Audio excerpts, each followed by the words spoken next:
কৃষক, শ্রমিক ও জনতা লীগের সভাপতি বঙ্গবীর আব্দুল কাদের সিদ্দিকী বৈষম্য বিরোধী ছাত্র আন্দোলনের নেতা ও শিক্ষার্থীদের ধন্যবাদ জানিয়ে বলেছেন, তাদের বিজয় ধরে রাখুক, দেশে ঘুষ দুর্নীতিমুক্ত সমাজ প্রতিষ্ঠা হোক, এটাই প্রত্যাশা করি। গতকাল রাত 9:30টায় টাঙ্গাইলের নিজ বাসভবনে প্রেস ব্রিফিং এ এসব কথা বলেন তিনি। এ সময় তিনি বলেন, দেশটা আওয়ামী লীগ, বিএনপি কিংবা জামায়াত ইসলামের না, দেশ 18 কোটি মানুষের। অন্তর্বর্তীকালীন সরকার গঠন হয়েছে, সেই সরকারের প্রধান ডক্টর মোহাম্মদ ইউনূস। তাকে যদি আগেই দেশ পরিচালনার দায়িত্ব দেওয়া হতো, তাহলে দেশটা আরো বেশি উন্নতি করত।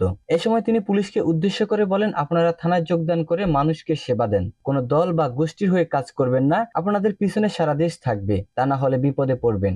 আগামী 15ই আগস্ট সরকারিভাবে পালিত হবে নাকি অন্যভাবে পালিত হবে, তা জানতে চেয়েছেন কাদের সিদ্দিকী। এ সময় তিনি বলেছেন, বঙ্গবন্ধুর স্ট্যাচু ও ধানমন্ডির 32 নম্বর বাড়ি ভেঙে ফেলে মুক্তিযুদ্ধকে অসম্মান করা হয়েছে, বঙ্গবন্ধুকে অসম্মান করা হয়েছে।